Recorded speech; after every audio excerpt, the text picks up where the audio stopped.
అట్లనే ఏ కుమారుడైనా తండ్రిని ఒక గుడ్డును అడిగితే తేరునివ్వడు. రాయి దేనికి పనికిరా, రాయి తినలేదు, రాయి నష్టం చేస్తుంది, ఆహారానికి అది ఉపయోగపడదు. అట్లనే పాములో ఏమంటే విషం ఉంటుంది, పాము కరిస్తే చనిపోతాం, తింటే ఇంకెట్లుంటుంది, మరణం వస్తుంది. అట్లనే స్కార్పియన్ కూడా విషమే, పాయిజనే. కనుక ఏ తండ్రి కూడా ఎంత చెడ్డవాడైనా కూడా తన పిల్లలకు ఇటువంటి ఇవ్వడు.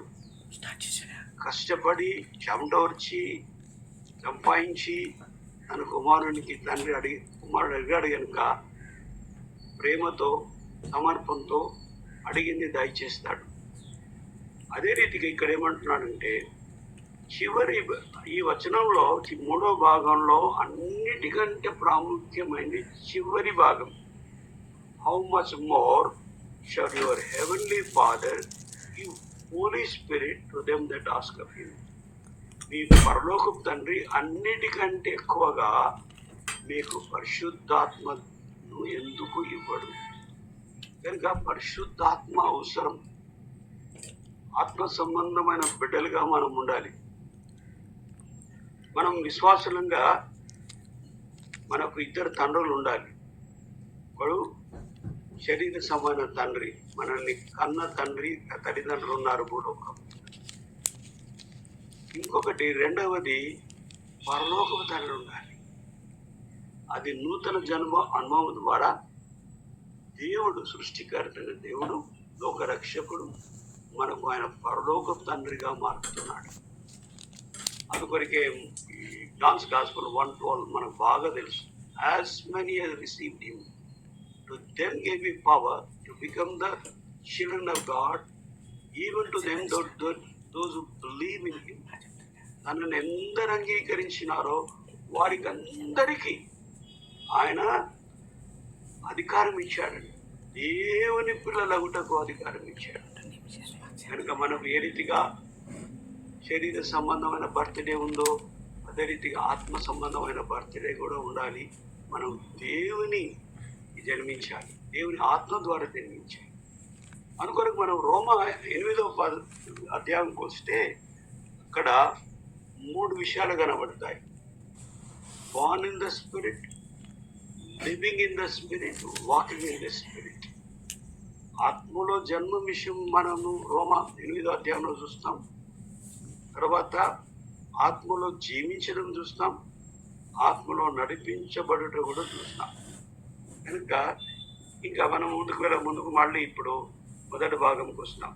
నేనేం చెప్పానండి, it is called disciples prayer. ఇక్కడ ప్రభు యేసుక్రీస్తు తానే ప్రేయర్ ముగించాడట. And it came to pass as he was praying in a certain place when he ceased. ఒక స్థలంలో యేసు ప్రభువే ప్రార్థన చేసుకుంటున్నాడు. ఆయన ప్రార్థన ముగిన తర్వాత శిష్యులు ఆయన దగ్గరికి వచ్చి, బాప్తిస్మం ఇచ్చు యోహాను తన శిష్యులకు ఏ రీతిగా ప్రార్థన చేయడానికి నేర్పించినాడో అదే రీతిగా మీరు కూడా మాకు ఏ రీతిగా ప్రార్థన చేయాలో నేర్పించమని ప్రభుని అడిగినాడు. అయితే అప్పుడు ప్రభు ఏమంటున్నాడు, when you pray, మీరు ప్రార్థించినప్పుడల్లా ఈ రీతిగా ప్రార్థన చేయండి. ఒక మోడల్ ప్రేయర్లు ఆయన చూపించాడు. చాలా మంది చిలుకలు పలికినట్టు ఇది వల్లిస్తారు. ఇంకా ఆ రీతిగా వల్లించమని కాదు ప్రభు చెప్పింది. మోడల్ ప్రేయర్ ఏంటి? ఆ మోడల్ మొట్టమొదటిగా ప్రభును మహిమపరిచారు, స్తుతించాలి. హాలోడ్ బి థై నేమ్, నీ నామం పరిశుద్ధపరచబడును గాక అని ఈ యొక్క ప్రార్థన ఆరంభమవుతుంది. ఇది శిష్యుల ప్రార్థన. మరి ప్రభు ప్రార్థన ఎక్కడ ఉందంటే జాన్స్ గాస్పెల్ చాప్టర్ 17, యోహాను సువార్త 17వ అధ్యాయము. అది ప్రభు ప్రార్థన అంటారు. ప్రభు తండ్రికి ప్రార్థన చేస్తున్నాడు, నేను నిన్ను మహిమపరిచాను, నువ్వు నన్ను పంపించిన కార్యాన్ని నేను నెరవేర్చాను. కనుక నేను ఈ భూలోకంలోనికి రాకముందుకు పరలోకంలో నాకు ఎట్టి మహిమ కలిగిందో ఆ మహిమ నాకు దయచేయమని ప్రార్థన చేస్తాను. రెండవది శిష్యుల కొరకు కూడా ప్రార్థన చేస్తున్నాడు. మూడవది ఆ యొక్క యోహాను సువార్తలో శిష్యుల ద్వారా రక్షింపబడే వారి కొరకు ప్రార్థన చేస్తున్నాడు.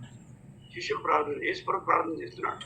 ఆ గుంపులో నీవు నేను కూడా ఉంటాం కనుక ఇప్పుడు శిష్యుల ప్రార్థనలో ఇది మాదిరికరమైన ప్రార్థన కనుక ప్రియులారా, మొట్టమొదటి మనం ప్రార్థన చేసినప్పుడు ప్రభును స్తుతించాలి, ప్రభును గణపరచాలి. ప్రభును స్తుతించడం ద్వారా ఆయనను మనకు సింహాసనం ఇస్తున్నాం. ఆయన అది మనకు కీర్తనలు 22లో కనబడుతుంది. మనకు అవన్నీ సమయం లేదు చూడడానికి. కనుక ఇంకొకటి ఏం చెప్తున్నాడు, తర్వాత మన వ్యక్తిగత అవసరతల కొరకు ప్రార్థన చేసుకోవచ్చు. Give us this day our daily bread అంటున్నాడు. తర్వాత మా రుణములు క్షమించమంటున్నాడు. forgive our sins as we forgive the debts of others. ఇతరుల రుణములు మనం క్షమించిన ప్రకారం మీరు కూడా మా రుణములను క్షమించమంటున్నాడు. తర్వాత మేము శోధనలో పడకుండా మమ్మల్ని రక్షించండి అని పడుతున్నాడు. మనకు శోధన తప్పకొస్తుంది. సైతాన్ పొంచుకొని ఉంటాడు మనం శోధించాలని. చెడ్డ గర్జన వాటితో తలంపుల ద్వారా, చూపుల ద్వారా, క్రియల ద్వారా మనల్ని పాపములో పడేయాలని సైతాన్ ఎప్పుడు పొంచుకొని ఉంటాడు. కనుక వాటి నుండి మనం విముక్తి కలగాలంటే ఎప్పుడు మనం ప్రార్థన వైఖరిలోనే ఉండాలి. అది మొదటిది. రెండోది వస్తే రివార్డ్ ఫర్ పర్సిస్టెన్స్ ప్రేయర్. ప్రభు కొరకు ఉపమానం చెప్తున్నాడు. ఇక్కడ ఒక స్నేహితుడు ఉన్నాడు. మధ్యరాత్రి వచ్చాడు. మధ్యరాత్రి వచ్చి ఏం చేస్తున్నాడు, తన స్నేహితుడిని ఇంకొక స్నేహితుడి దగ్గరికి వెళ్ళి మధ్యరాత్రి వెళ్ళి వాడు తలుపు కొడుతున్నాడు.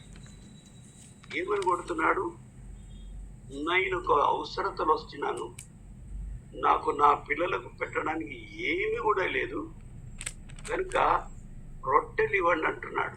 తమిళ్లో నాకు రొట్టెలు కావాలి, చాలా దూరం నుంచి వచ్చాను.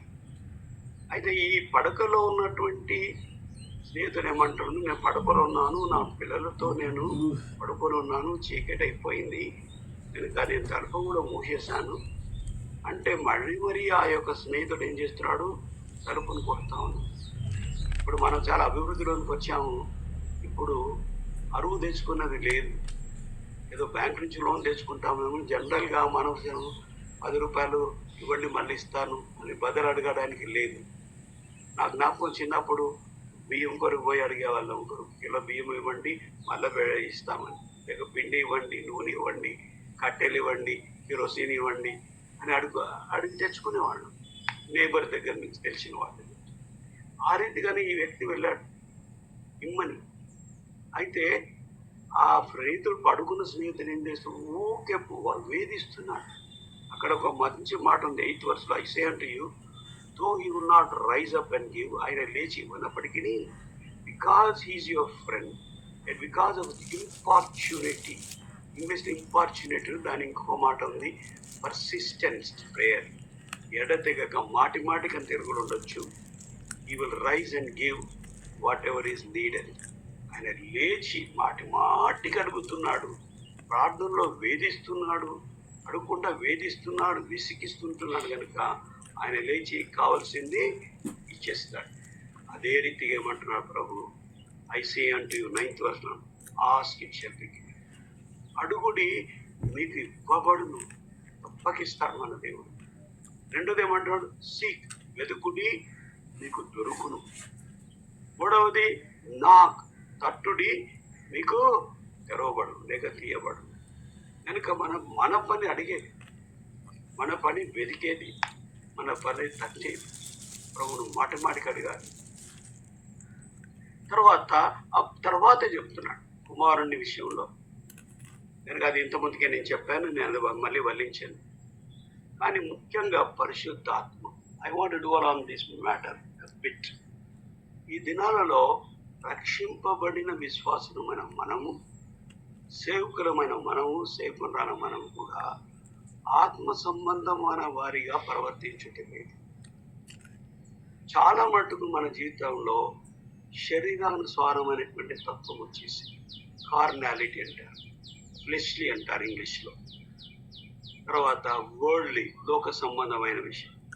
మనం అంత ఆత్మీయంగా ఆరంభించాం, కానీ ఇప్పుడు ఏమైట్లా పడుతున్నాం, శరీర సంబంధమైన వాటితో పరిపూర్ణతలోనికి రావాలని ఆశిస్తున్నాము, ప్రయత్నం చేస్తున్నాము.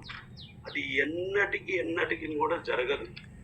కనుక గళితులు రాసిన పత్రికలో దాని విషయమై పౌలు హెచ్చరిస్తున్నాడు.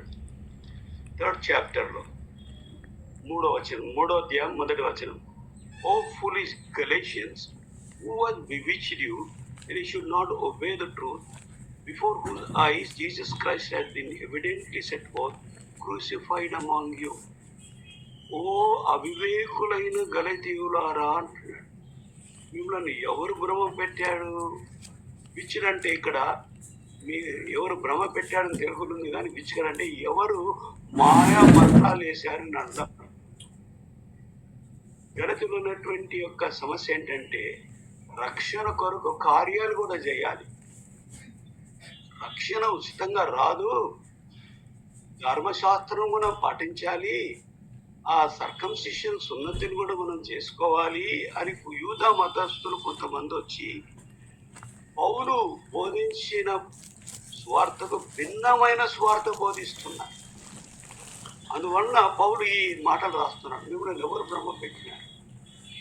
తర్వాత 3వ వచనంలో ఆర్ యు సో ఫూలిష్ అంటున్నాడు. మీరంతా అవివేకులైపోయినారా?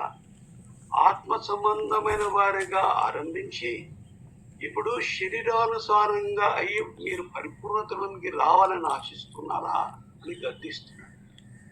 పిల్లలు ముఖ్యంగా ఇప్పుడు మనవ సంఘాలలో